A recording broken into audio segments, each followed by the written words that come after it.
Hello children. I hope you all are having great time watching these videos. So I am back with a new one. Yes, this time history. In history, remember we had done little research about the sources. So let us talk about sources of history. What are sources of history? So can you see few examples are given in the face of images on the PPT?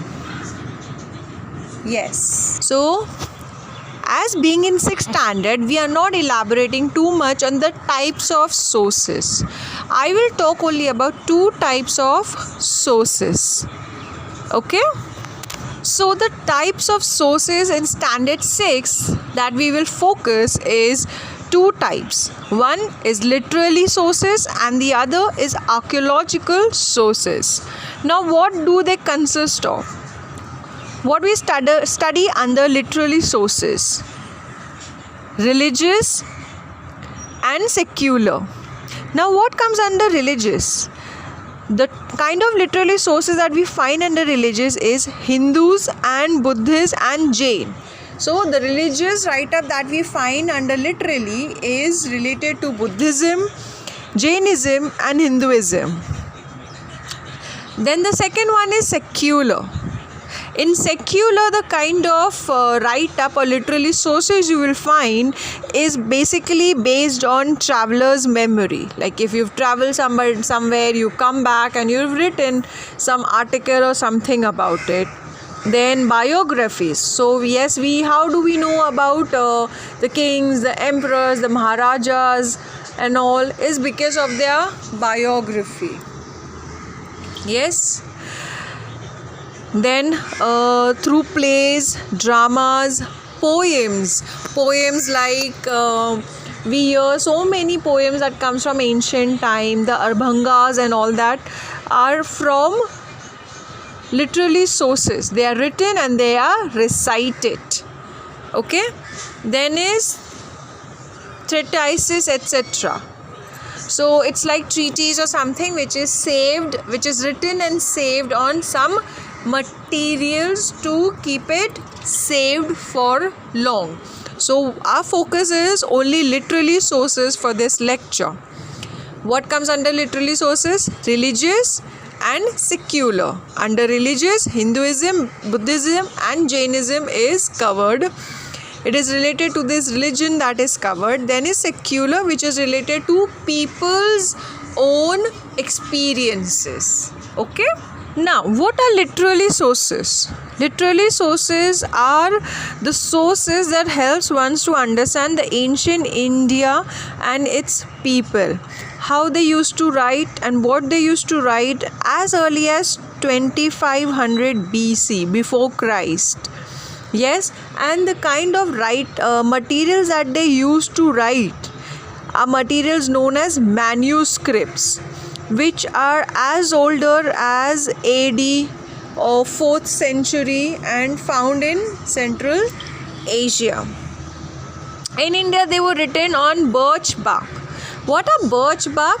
They used to remove a piece from the trees, the white layer of the trees, children, that is known as birch bark, and that was used to write anything that one wants to, and that was saved in a face of manuscript. What are manuscript? Manuscript are the scripts or material which are made from birch bark. Birch bark is something that you find from the trees, from the bark of the trees, okay, from the trunk of the trees. Then they were also written on leaves or on stones and all.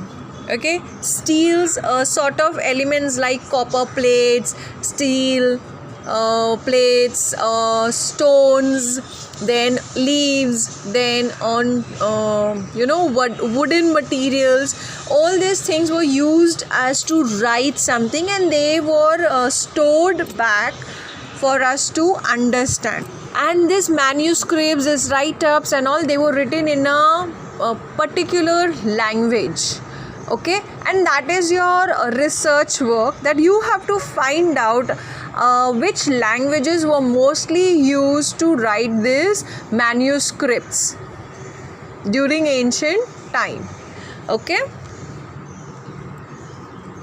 and where were they stored? Okay, where were they stored and what language was used? So my dear children, now you know literary sources are basically the sources that has been written by somebody and cited by someone. Okay, can you think of any stories that comes from ancient time? Yes, Ramayana and Mahabharata. Do you remember I had given you some research work to find out that who had recited Mahabharata and who had written Mahabharata? Yes, so yes, you are absolutely correct in your research.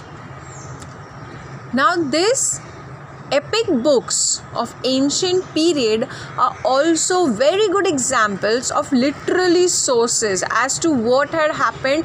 It's one's imagination. It is also few incidents maybe which are correct, few incidences maybe which is someone's understanding or prediction. So these books are epic historical books and which are very good example of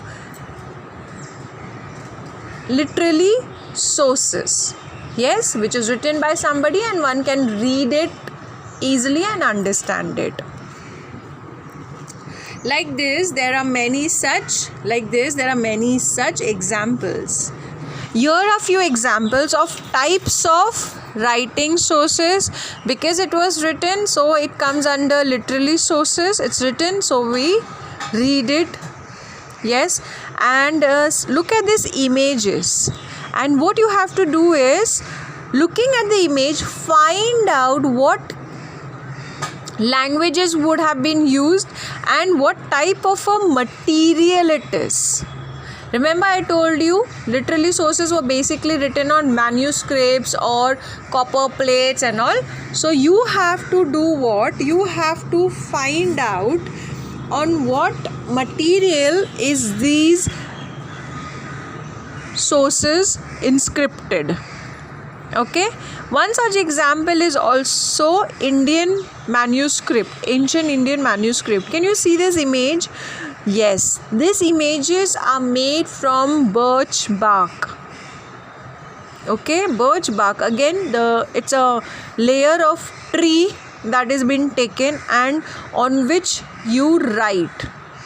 Okay, they used to use this material during ancient period to write about any incidences or anything. Okay, so this is an example, this image is an example of manuscripts. So I have given you a little assignment of finding out on what type of materials they used to write. Okay, the written sources, what type of writing material was used to use during ancient time, and also find out about what is birch bark and its uses. Okay, till then keep reading, keep researching, stay tuned for my next video. Till then, take care and stay safe.